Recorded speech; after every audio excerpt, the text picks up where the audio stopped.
에스라 2장 1절과 2절, 2장 1절부터 70절까지 읽어야 되는데 일단은 쓰러질 것 같아가지고 주저만 읽겠습니다. 2장 1절 2절, 에스라 2장 1절 2절.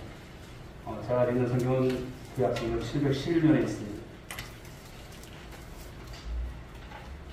천천히 두 절 말씀 같이 읽겠습니다. 시작. 옛적에 바벨론 왕 느부갓네살에게 사로잡혀 바벨론으로 갔던 자들의 자손들 중에서 노임을 받고 예루살렘과 유다로 돌아와 각기 각자의 성읍으로 돌아간 자, 곧 스룹바벨과 예수아와 느헤미야와 스라야와 르엘라야와 모르드게와 빌산과 미스갈과 비그웨와 르흠과 아나 등과 함께 나온 이스라엘 백성의 명수가 이러하니.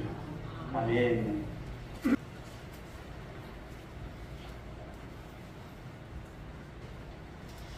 오늘 주신 본문의 말씀을 가지고 자원하여 돌아온 헌신자들이라고 하는 우리 에스라서 강의 말씀, 2장의 말씀을 가지고 함께 나눠보자 합니다. 역사 이래 하나님의 축복은 누구를 통해서 축복이 이루어졌을까요? 믿음의 사람들을 통해서 이루어졌다는 것입니다. 성경을 보시게 되면 하나님은 게으른 사람을 불러서 역사를 이루어가신 적이 없어요.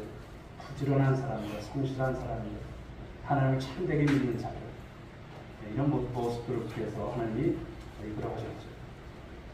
그러므로 저와 여러분들이 함께 하나님의 나라를 세워가고 그 귀한 교회를 섬겨나갈 때 주 앞에 쓰임받는 그런 삶이 되어야 할 줄 믿습니다. 구경꾼이 아니라 손님이 아니라 우리가 하나님 앞에 번신된 마음을 가지고 함께 섬겨나가는 그런 모습들. 상반기를 마감하고 이제 하반기를 시작하면서 우리 교회가 이런 모습이 되겠구나, 그런 마음이 듭니다. 하나님 앞에 범죄함으로 정죄를 받아서 바벨론에 멸망당했던 이스라엘 백성들, 이제 바벨론의 포로로 잡혀가죠. 그리고서 이제 70년이라고 하는 세월이 흘러갑니다. 그런데 말씀을 보시게 되면 이 70년 동안 하나님께서 그들, 물론 고난 가운데 있었지만 바벨론에 가서 나름대로 하나님의 은혜 가운데 삶을 살아가면서 또 성공을 이뤘던 사람들을 성경은 말씀하고 있다는 거예요. 우리를 그 에스라 2장 65절에 보게 되면 기록된 남종과 여종이 7,337명이라고 하는 것이 나오고요. 그리고 66절을 보시게 되면 이제 말과 노새를 비롯한 여러 동물들의 숫자를 통해서 그들이 그냥 가서 노예와 같은 삶을 사는 것이 아니구나, 나름대로 정착하면서 이제 많은 것을 누리는 그런 풍족함이 있었겠구나, 이런 생각을 가질 수 있는 거예요. 그래서 이제 그들이 이제 그런 가운데서 새롭게 일어난 이 바사라고 하는 제국의 고레스 왕이 칙령을 간파하죠. 자유를 줍니다. 너희들 이제 고국으로 돌아가도 좋다. 그래서 고국 땅으로 이렇게 돌아올 수 있는 이 기한에 바로 이런 은혜가 주어진 것이죠. 사실 이것은 있을 수 없는 일입니다. 그러나 역사의 주관자는 하나님이신 것을 우리 여러분 알지 않습니까? 고백하실 수 있길 바라겠습니다. 그런데 문제는 무엇일까요? 바벨론에서 어느 정도 성공을 이루고 또 성공을 거두었고 자식들과 살만한 그런 환경을 가지고 있었던 그들이 그 안정된 생활을 이제 포기하고 굳이 불완전한 고국 땅 예루살렘으로 돌아온다는 것이 쉬운 일입니까? 쉽지 않은 것입니다. 저와 여러분들이 안정된 생활을 다 가고 있는데 내가 이제 다른 곳으로 가야 돼요. 거기서 새로 개척을 해야 돼요. 쉬운 건 아니죠. 그럼에도 불구하고 이때 하나님은 하나님의 사람들을 감동시키시고 부르심 속에서 오늘 말씀을 보게 되면 자원하여 시온 땅으로 돌아온 사람들, 그 사람들을 나열하고 있다는 것을 말씀합니다. 그리고 성전 재건에 헌신했던 사람들의 모습을 오늘 본문을 통해서 우리는 살펴볼 수 있는 것이죠. 그렇다면 이 안정된 생활을 우리가 버리고 폐허가 된 고국으로 돌아왔던 저들이 보여준 그 헌신의 내용이 무엇일까라는 것입니다. 두 가지의 말씀을 통해서 은혜를 받고자 하는데, 첫째는 그들은요, 이 조국 이스라엘의 재건에 헌신하고자 했다는 거예요. 무너져 내린 여러분 예루살렘, 그 고국, 그들은 돌아와서 이 조국을 다시 재건하는 일에 헌신했습니다. 오늘 우리가 함께 읽은 여러분 에스라 2장 1절에서 2절 그 나머지 이제 70절까지 말씀을 보시게 되면 이스라엘 건설을 위해서 바벨론에서 시온 땅으로 돌아온 사람들이 누구인가를 밝히고 있어요. 그래서 본문 1절 다시 한번 보실까요? 우리 읽어보겠습니다. 시작. 옛적에 바벨론 왕 느부갓네살에게 사로잡혀 바벨론으로 갔던 자들의 자손들 중에서 노임을 받고 예루살렘과 유다도로 돌아와 각자의 성읍으로 돌아간 자 이렇게 말씀합니다. 그리고 이어서 그 사람들의 명단이 쭉 나열이 되어 있어요. 기록이 되어 있어요. 사실 70년의 이 세월을 지나는 동안에 바벨론의 포로로 끌려왔던 사람들은요, 소위 말해서 포로 1세대들이에요. 우리가 이제 광야 생활을 할 때 광야 1세대, 광야 2세대 이렇게 하잖아요. 광야 1세대들은 이 가나에서 다 먹다 죽을 인생으로 바로 하나님께서 약속하신 적과 꿀이 흐르는 땅, 그 땅에 들어가지 못하지요. 광야 2세대들만 여호수아와 갈렙만이 들어갔던 그런 이제 말씀이 있습니다만 여기서도 마찬가지예요. 포로 1세대들은 이제 그곳에서 바로 끌려가서 거기서 살다가 다 죽었어요. 그리고 포로 귀환 시에 돌아왔던 사람들은 누굴까요? 포로 2세대들이에요. 그런데 이 포로로 끌려왔던 사람들이 아니라 오늘 이 포로 귀환의 주역이 1세대가 아니라 2세대임을 말씀하고 있어요. 그런데 포로 세대, 그런 귀환 여러분 주축 세력이 되어진다는 것이 쉽지 않은 것입니다. 좀 전에도 저도 말씀드렸지만 그 모든 안정된 생활을 다 내려놓고 온다는 것이 쉽지 않아요. 바로 광야 1세대, 포로 1세대들에게 있어서는 이스라엘의 시온의 땅은 분명 고향이고 그립던 여러분 꿈에라도 가고 싶은 그런 고국이었을 것입니다. 그리운 땅이시죠. 그렇지만 오늘 2세대들, 이 포로 2세대들 그 자녀들에게 있어서 이스라엘은 어떤 땅이었을까요? 바로 그렇게 포로 1세대들이 간절했던 마음 같지는 않았을 것이라고 생각을 합니다. 시온 땅을 본 적도 없고요. 예루살렘을 알지도 못하는 그들입니다. 어떤 의미에서 보게 되면 1세대들에게 있어서 시온의 땅은 고향이었지만 그들의 자녀들, 포로 2세대들에게 있어서는 시온은 마치 외국과도 같은 땅이에요. 만약에 내가 미국에서 살다가 한국으로 다시 돌아가야 돼, 이럴 때 그곳에서 모든 안정된 기반을 두고 살아갈 때 한 번도 밟아보지 않다. 물론 부모님이 얘기해서 한국이 이런 나라야, 이런 나라야. 얘기는 듣지만 그곳의 모든 생활을 접고 온다는 것이 쉽지 않은 거죠. 그렇지만 오늘 본문을 위해서 말씀을 통해서 보듯이 그렇지만 그들은 이 부모의 조국을 말씀을 통해서 교육을 받으면서 나는 못 가지만 너는 하나님께서 이제 앞으로 이런 일이 있을 것이다. 너는 돌아가서 하나님 나라를 위해서 그렇게 살아가길 바란다. 그런 것이 신앙적인 여러분 그런 가르침과 그 배움 속에서 이어졌던 것을 봅니다. 그래서 부모의 조국을 자신의 조국으로 이해하고 받아들인다는 것이죠. 그리고 시온으로의 복귀가 바로 조국의 회복이라고 믿었던 것입니다. 그래서 그들이 이스라엘의 조국을 재건하는 데 있어서 주역들이 되었던 것을 말씀하는 것이죠. 오늘 본문 2절 이하에 보면 이 헌신된 자들의 이름들이 나와야 되지 않습니까? 명예로운 이름들이 있죠.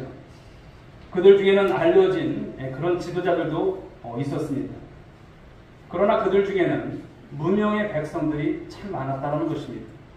그런데 특징은 오늘 에스라서의 특징이 무엇입니까? 그들을 그냥 무명 처리하지 않아요. 뭐 몇 명 도합해서 몇 명 왔다 이렇게 하지 않아요. 성경을 시온으로 돌아온 용기 있는 이 모험에 참여했던 사람들의 이름을 밝히면서 그들이 누구의 자손인가, 그 자손이 그 선대가 누구인가를 분명히 밝히면서 명수를 밝히고 있어요. 미국에 가면은 우리나라 동작동 국립묘지가 있듯이 미국에는 이 알링턴 국립묘지가 있습니다. 뭐 저도 가보진 않았어요.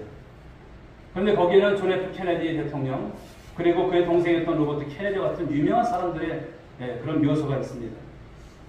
그런데 거기에서 가장 유명한 무덤은 사실 실상 존 F 케네디 대통령의 그런 무덤이 아니라고 해요. 그곳에서 가장 유명한 무덤은 무명용사의 무덤이라고 하죠. 그런데 이 무명용사의 무덤은 지난 제1차 세계대전, 2차 세계대전, 그리고 한국전쟁, 그리고 베트남 전쟁 등에서 전사했던 이 장병들을 기리는 곳으로서 50톤이나 되는 대리석 묘비 앞에 밤낮을 가리지 않고 해병대 병사가 위병 근무를 서고 있다고 합니다. 여름철에는 30분, 그리고 겨울에는 1시간마다 이 보초 교대식을 합니다. 자기만 잘못, 그런데 거기서 보듯이 우리는 이제 이 교대식을 통해서 보는 것처럼 아주 질서 있고 아주 그런 가운데서 진행이 된다고 합니다. 누구도 거기서 떠들지 않아요. 나라를 위해서 생명을 바친 이 무명의 용사들을 기억하고자 하는 그들의 간의 어떤 애국의식을 볼 수 있어요. 잘 알겠지만 미국이라고 하는 나라는요, 조국을 위해서 헌신했던, 전쟁에서 희생됐던 그 자국의 군인들, 그 유해를 송환하는 일에 있어서 엄청난 비용이 들어가도요, 그것을 끝까지 해서 고국으로 송환하는 것을 봐요. 즉, 국민이 영웅이 되는 나라, 그것이 미국이 지켰던 그 가치 가운데 하나가 아닐까 생각을 합니다. 그리고 조국을 위해서 바친 희생을 결코 잊지 않는 나라가 바로 미국이란 나라죠. 사랑하는 여러분, 우리나라도 이런 나라가 되기를 위해서 기도하시길 바라겠습니다. 그런데 오늘 성경에 이스라엘이 바로 그런 나라였어요. 에스라 2장에서 거론되고 있는 이 지루한 이름들, 어찌 보면 지루한 이름들이 알지도 못하는 이름들이에요, 우리가 볼 때. 그러나 이 이름들은 이 조국 이스라엘 제국을 위해서 헌신했던 무명의 백성들이고, 또 그것을 결코 잊지 않고자 하는 마음에서 오늘 에스라서는 그들의 이름을 쭉 나열하고 있다는 것입니다. 그러나 그렇지만 오늘날 우리 시대는 어떻습니까? 이런 헌신된 모습을 찾아보기가 참 어렵다는 거예요. 그냥 나만 잘 되면 되는 거예요.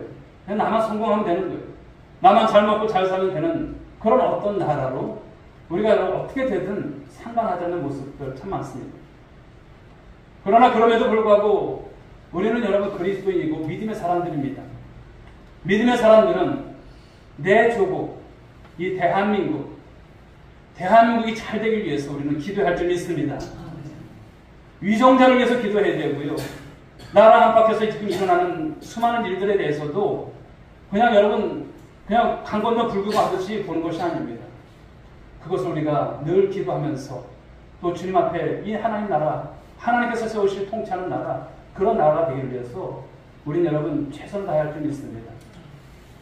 어제도 여러분 서울시의회 앞에서 있었던 거룩한 방파제라고 하는 이 기도회, 바로 이 국민 통합을 위한 이 기도회에 많은 분들이 이렇게 참여해서 기도하는 모습을 유튜브를 통해서 봤습니다만, 참 이러한 때에 동성애라든지 또 차별금지법이라든지 학생인권조례라든지 수많은 여러분 법안들이 지금 계류되어 있지만 이것이 통과되게 될 때 어떤 일이 일어날까? 이것이 여러분 실질적인 우리 가운데, 우리 교회 가운데 이것이 닥칠 그런 일들 아니겠습니까? 그래서 그 무더위 속에서도 땀을 뻘뻘 흘려가면서 기도했던 그 모습들, 우리가 가까웠다면 우리 교회도 같이 참여해서 또 함께 했으면 참 얼마나 좋았을까 그런 생각을 듭니다.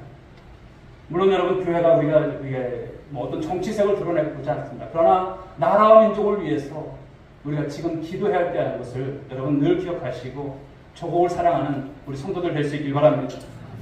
내 조국 대한민국이 잘 되기 위해서 기도하고 헌신하는 일입니다. 자, 이제 두 번째 우리가 오늘 본문에서 이 고향 시온으로 돌아온 헌신자들이 보여준 이 헌신의 내용이 무엇이냐면, 두 번째는 그들은 하나님 나라의 회복에 헌신하고자 했다는 것을 말씀하고 있어요. 여기에 나오는 여러분 이 모든 사람들은 단순한 애국자만이 아닙니다. 물론 고국으로 돌아온 그들은 나라가 소중했기 때문에 나라를 위해서 희생하고 했던 사람들이었던 사실은 분명합니다. 그러나 그것이 전부가 아니에요. 그들이 옛 조국 땅으로 돌아오고자 했던 더 큰 동기가 있었음을 말씀하고 있어요. 그 더 큰 동기가 뭘까요? 그것은 성전의 회복을 보고 싶어 했다라는 것입니다. 성전의 회복입니다. 오늘 우리 식으로 말하자면 무엇을 말씀할까요? 예배의 회복입니다. 하나님 나라의 회복을 말씀하는 거예요. 그러기에 그들은 바벨론에서 모든 안정된 생활 기반 다 잘 다져놨는데 그것을 포기하고 폐허가 된 예루살렘으로 돌아왔던 가장 큰 이유 중에 하나가 무너진 성전의 재건이었어요. 사랑하는 여러분, 바로 이런 우리에게 있어서도 교회를 생각하고 하나님 나라를 생각할 때 무너졌던 회파되었던 이 성전의 회복을 위해서 우리가 여러분 함께 헌신하고 또 함께 힘을 모두할 줄 믿습니다. 오늘 본문 2장 2절 말씀을 보시게 되면 이제 그 기록되고 있는 인물들이 나온다만 첫 번째 어떤 사람이 나옵니까? 수르바벨이 나오죠. 바벨론식의 이름입니다. 그는 페르시아가 유명한 총독이었고요. 다윗의 후손으로서 정말 하나님을 사랑했던 사람이었습니다. 그가 이제 이후에 나오는 말씀을 보게 되면 바로 회파되었던 이 예루살렘 성전을 재건하는 일에 있어서 힘썼던 인물이 되었고요. 그래서 그 성전을 스룹바벨 정전이다 이렇게 말하지 않습니까? 그 다음에 나오는 사람이 예수아입니다. 그렇죠. 스룹바벨과 예수아가 이렇게 나옵니다. 예수아라고 하는 것은 다른 말로 여호수아라고 하는 그런 이름이죠. 이스라엘 백성들이 바벨론에 포로 잡혀가기 직전 마지막 제사장은 바로 여호수아라고 하는 이름의 제사장이었어요. 그런데 성경은 그를 여호사밧의 아들이었다 이렇게 기록하고 있어요. 그런데 그들이 가장 앞장을 서서 폐허가 되었던 이 옛날 시온 땅으로 돌아왔다라는 것입니다. 그 돌아오는 길이요. 어떤 길이었을까요? 뭐 교통편이 편했습니까? 그렇게 좋았습니까? 아니에요. 걸어와야 되는 길이고요. 평탄한 길이 아니었습니다.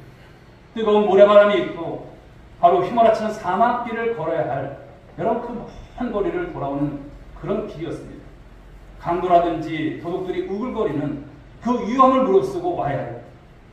떠나지만 장담할 수 없는 그 거리를 가야 하는 이 어려움들이 있었던 그들이었습니다. 예루살렘에 돌아온 후에도 많은 대적들이 이 성전에 여러분 어떤 재건을 위해서 일할 때 방해하는 세력들이 참 많았다는 것입니다.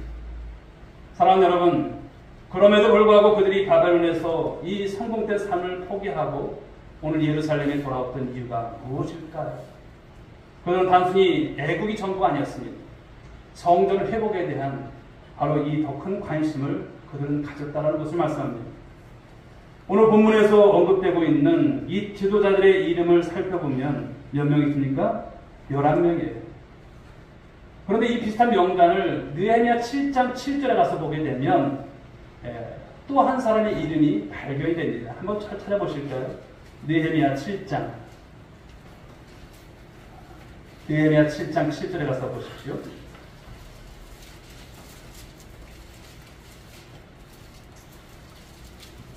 에스라 다음이 느헤미야인데 7장 7절에 보게 되면 같이 읽어본다. 시작. 스룹바벨과 예수아와 느헤미야와 아사랴와 라하메와 나하마니와 모르드게와 빌산과 미스드베렉과 비거레와 느음과 바와 함께 나온 이스라엘 백성의 명수가 이러하니라.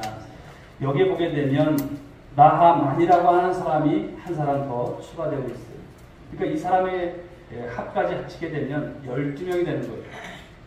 그런데 12이라고 하는 것은 성경을 보면서 우리 숫자에 좀 민감할 필요가 있잖아요. 12이라고 하는 숫자는 성경에서 독특한 어떤 상징적인 의미를 갖죠. 그것은 하나님 나라의 백성들을 대표하는 숫자입니다. 여러분 구약의 이스라엘 지파가 몇 지파입니까? 12지파. 예수님의 제자가 몇 명입니까? 12명이에요. 12제자예요. 이들은 하나님 나라의 백성들의 바로 대표하는 숫자라고 할 수 있는데요. 이들 12지도자를 통해서 거룩한 하나님 나라의 회복, 그 열망을 오늘 드러내고 있음을 말씀하는 거죠. 그리고 에스라 2장에 여러분 조국 시온으로 돌아온 사람들 가운데 말씀을 가만히 보니까 가장 많이 돌아왔던 어떤 직종으로 따진다 그러면 어떤 사람들이었냐면 제사장들이 가장 많았다는 거예요. 제사장들. 우리 에스라서 2장 36절 이하부터 39절에 보게 되면 한번 볼까요? 36절부터 39절까지 한번 읽어보겠습니다. 시작. 제사장들은 예수아의 집 여다야 자손이 973명이요 임멜 자손이 1050명이요 바솔 자손이 1247명이요 하림 자손이 1017명이었더라. 예. 즉 이것을 통해서 보면 제사장들이 이제 가장 많은데요. 이 돌아온 제사장들의 숫자가 4280명 정도 이렇게 봐요. 그런데 본문 64절의 말씀을 보게 되면 64절 말씀을 보실까요? 64절. 온 회중의 합계가 42,360명이요. 제사장들의 숫자는 바로 1차로 귀환한 사람들 가운데 10분의 1에 해당된다는 거예요. 10분의 1이 제사장들이에요. 그런데 여기서 네 가문의 제사장들이 리더가 되어서 이스라엘 백성들을 이끌고 돌아왔던 것입니다. 다시 말하면 성전 회복에 관심을 가진 사람들에 의해서 1차 포로 귀환이 이루어지고 있음을 말씀하는 거예요. 그렇습니다. 그들은 단지 옛날 자신들의 어떤 조국, 땅이 회복되는 것에만 관심을 둔 것이 아님을 말씀합니다. 그 땅에 하나님 나라가 회복이 되고 하나님을 예배하는 땅이 되는 것, 가장 큰 관심을 가지고 있다는 것이죠. 자, 그런데 이렇게 돌아본 오늘 그 백성들의 헌신된 모습을 우리가 볼 수 있는데요. 자, 2장 68절부터 우리 69절까지 한번 읽어보겠습니다. 68절부터 69절까지 읽어보겠습니다. 시작. 어떤 족장들이 예루살렘에 있는 여호와의 성전터에 이르러 하나님의 전에 그곳에 다시 건축하려고 예물을 기쁘게 드리되 힘 잘하는 대로 공사하는 금부에 드리니 금이 6만 1,000다리이요 은이 5,000마리요 제사장의 옷이 100벌이었더라. 여러분, 그들은 돌아와서 기쁘게 성전 회복을 위해서 그들이 가지고 있었던 모든 것을 자원하여 힘껏 드렸다는 거예요. 힘껏. 대충 드린 것이 아니라 힘껏 드렸어요. 그런데 오늘 드린 그 품목을 보면 좀 흥미로운 것이 있어요. 제사장의 옷 100벌이 있어요. 제사장의 옷 100벌. 제사장들은 자신들의 옷까지도 드리면서 그 성전의 회복을 열망했다. 이것을 말씀하는 거예요. 사랑하는 성도 여러분, 우리에게도 바로 하나님의 뜻이 하늘에서와 같이 땅에서도 이루어지기를 우리가 소망하고 또 소원해야 할 줄 믿습니다. 그러기 위해서 우리는 먼저 하나님 나라의 회복에 대해서 헌신하는 그런 삶이 되어야 된다는 것을 말씀합니다. 이 땅에 여러분, 우리로 인해서 우리 주님의 복음이 바로 땅끝까지 전파되고 또 코로나 여러분 엔데믹 이후에 바로 예배가 회복되어지고 또 하나님의 백성들이 주체가 되는 그 나라를 위해서 헌신하는 모습, 우리 교회가 그 모습 가운데 앞장설 수 있는 교회가 되길 간절히 소망합니다. 우리 모두가 그렇게 되기를 위해서 힘써 나가는, 열망하고 우리가 헌신하고 땀 흘리는 여러분 그런 모습이 되어야 할 줄 믿습니다. 자, 세 번째는 이제 시온으로 돌아온 이 헌신자들이 보여준 헌신의 내용에 대해서 살펴보고자 합니다. 자, 그들은 자신의 은사를 통해서 헌신했다는 거예요. 내게 주신 은사. 자, 우리는 에스라 2장을 읽으면서 바벨론 포로에서 돌아온 이 시온으로 돌아온 사람들의 명단 끝머리에 아주 흥미로운 사람들의 유형을 또 한 가지 발견할 수 있어요. 자, 본문 70절 말씀을 보실까요? 읽어보겠습니다. 시작. 백성과 무역과 노래하는 자들과 문지기들과 느디닌 사람들이 각자의 성읍에 살았고 이스라엘 무리도 각자의 성읍에 살았더라. 여기에서 제사장들, 레인들, 그들이 들어가는 것은 당연하다고 생각할 수 있죠. 제사장들과 레인들은 성전이 회복되면 예배 사역에 집중하고 예배 사역을 도울 사람들, 감당해야 될 사람들이에요. 그러나 거기에 빠지지 않는 사람들이 있다는 점이죠. 문지기와 노래하는 자들이 여기 포함되고 있어요. 문지기, 노래하는 자들. 성전이 회복되게 되면 성전을 출입하는 사람들이 많아요. 적어도 많을 거예요. 그 사람들을 관리하는 문지기들의 역할이 중요함을 말씀하고 있고요. 그리고 성전에서 찬양하는 사람들의 역할 또한 참으로 중요함을 말씀하고 있어요. 저는 기독교 신앙에 있어서 최대의 강점 중 하나가 있다면 그것은 찬양에 있다라고 이렇게 생각을 합니다. 여러분, 찬양이 사라진 예배 여러분 상상이 되실까요? 그냥 우리들끼리 모여서 기도하고 그냥 말씀 보고 그냥 돌아가는 것으로만 생각할 수 있을까요? 하나님께서 우리 이 사람을 지으실 때 우리를 통해서 찬양받기 위해서 우리를 지으셨다고 하지 않습니까? 우리가 하나님을 찬양하는 것이 마땅한 것이죠. 예배 가운데 이 찬양은 너무나 귀한 것입니다. 그래서 구약 성경에서 노래하는 사람들의 역할이 중요해요? 중요하지 않아요? 중요한 거죠. 그런데 여기서 노래하는 자들 여러분 누구였을까요? 우리 41절 본문 말씀 41절 한번 보실까요? 왔다 갔다 해서 좀 헷갈리지만 한번 보시겠습니다. 한번 읽어보겠습니다. 노래하는 자들은 아삽 자손이 128명이요. 아삽 자손에 대해서 오늘 소개하고 여기 명수가 나오고 있습니다. 사랑하는 여러분, 하나님을 우리가 섬기면서 노래하고 찬양하는데 이것보다 중요한 것이 없습니다. 그런데 여기에는 참 은사가 필요하지 않습니까? 그러나 모두가 아름답게 정말 찬양할 수 있는 것은 또 아닌 것 같아요. 노래를 못하는 사람은요, 죽었다 깨어나도 안 되더라고요. 음치인 것을 봐요. 그러나 그렇다고 여러분 노래 못한다고 찬양하지 말라는 것은 아니에요. 그런데 우리는 여러분 교회를 섬겨 나가면서 자신에게 없는 어떤 은사를 찾으려고 하는 것이 아니라 내가 잘할 수 있는 은사를 찾으라는 거예요. 내가 하나님을 기쁘시게 해드릴 수 있는 은사를 찾아보는 것입니다. 그리고 내게 주신 그 은사를 통해서 주 앞에 열심히 헌신하는 모습, 그것을 하나님은 기뻐하신다는 것입니다. 그러므로 사랑하는 성도 여러분, 이 땅에 하나님의 나라가 임하는 것을 보기 위해서, 이 땅에 하나님의 교회가 세워진 것을 보기 위해서, 그리고 우리 온누리 교회가 이 땅 가운데서 거룩한 영향력을 끼치는 교회로서 또 이 서천에 여러분 중심된 교회가 되고 또 선교의 비전을 가지고 나가는 그런 교회로서 나아갈 때 여러분 거기에는 그냥 몇 사람만의 몫이 아닌 것이죠. 여러분에게 주신 그 은사를 통해서 또 함께하고 또 합심하고 모이게 힘쓰는 그런 모습의 헌신자들이 될 수 있기를 주님의 이름으로 축복합니다. 물론 우리가 감당하고자 하는 이 헌신은 여러분 그 결단이라고 하는 것은 쉬운 것은 아닙니다.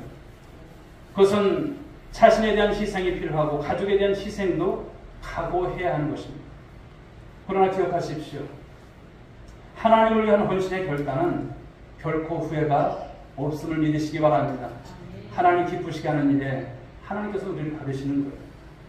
지금 이 땅은 코로나 이후에 이제 3년간 이후로의 시간을 보냅니다만 새로운 시대에 코로나가 여러분 과연 필요했나 필요하지 않았나 많은 어려움을 주었지만 교회사에 있어서 이제 훗날에 보게 되면 이 코로나를 분명히 얘기할 것입니다. 이때를 통해서 참 믿는 자를 하나님께서 말씀하셨고 또 이때를 통해서 우리가 이 마지막 때가 어떻게 또 우리에게 많은 이제 가르침을 주었고 도전을 주었는가 생각해보는 그런 시간이었을 것입니다. 이제 우리는 금년 하반기를 이제 오늘부터 다시 시작합니다.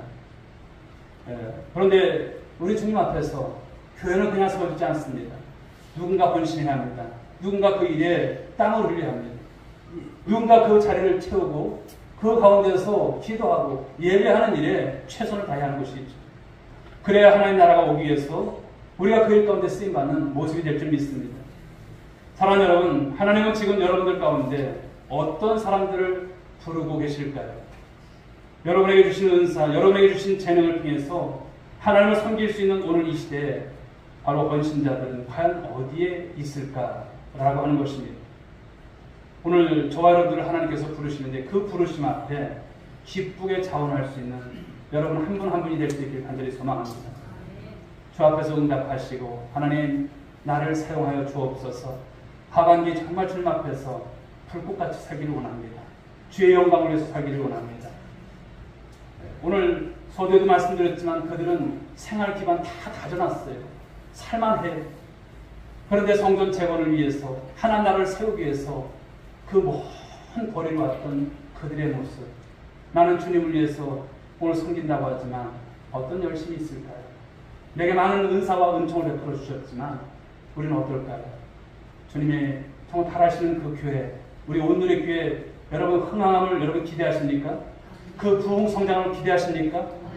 금년 2024년 우리 교회에 주셨던 이 표 샬롬을 누리며 부흥하는 교회. 여러분 이 기도의 제목이 늘 여러분 안에서 여러분 막 솟아오르는 그런 기도의 제목이 되고 있는지, 교회가 어떻게 되든지 전혀 관심도 없고 한 주가 돼도 여러분 그냥 주일만 나오는 그런 모습이 혹여나 나는 없는지, 여러분 주님 앞에 우리가 다시 한번 우리 자신들을 돌아보시고 다시 무너졌던 우리들의 열심이 회복이 되어주시고 여러분들의 사명이 다시 한번 일깨워주시고 또 우리 가운데 그 열정을 통해서 복음 전도의 열망을 가지고 함께 나가는 이런 모습이 되어진다면 반드시 우리 온누리 교회는 주님 앞에 큰 기쁨이 될 줄 믿습니다. 여러분 이런 열심을 주께서 보시는 거예요. 이런 분들을 쓰시는 거예요. 주님의 일을 감당하다 보면 하나님께서 다 주시더라고요. 주님을 위해서 할 때 건강도 주시고요. 또 우리에게 있어서 물질도 주시고 부족함이 없게 하세요. 이것이 없는데 하나님 앞에 간절히 마음만 가졌는데도 어느 날 그것을 채워주시는 하나님의 은혜가 있더라고요. 여러분, 하나님 앞에서 우리는 체험이지 않습니까? 하박에는 그런 정말 주님께 대한 기대를 가지시고 그 체험하시는 하나님을 경험하는 여러분 모두가 될 수 있기를 주님의 이름으로 축복합니다. 이제는 우리 구주 예수 그리스도의 은혜와 하나님 아버지 극진하신 사랑하심과 성령님의 감화감동 위로 충만하신 은총이 오늘도 귀한 말씀의 은혜를 통해서 주 앞에 온전한 헌신으로 이제 하반기 하나님의 영광과 또 하나님의 나라가 흥황됨을 위해서 쓰임받기로 작정한 우리 모든 믿음의 권속들 위해 저희들의 자녀 위에 가정 위에 일터 위에 이 민족과 열방 가운데 영원 무궁토록 함께 있을지어다. 아멘.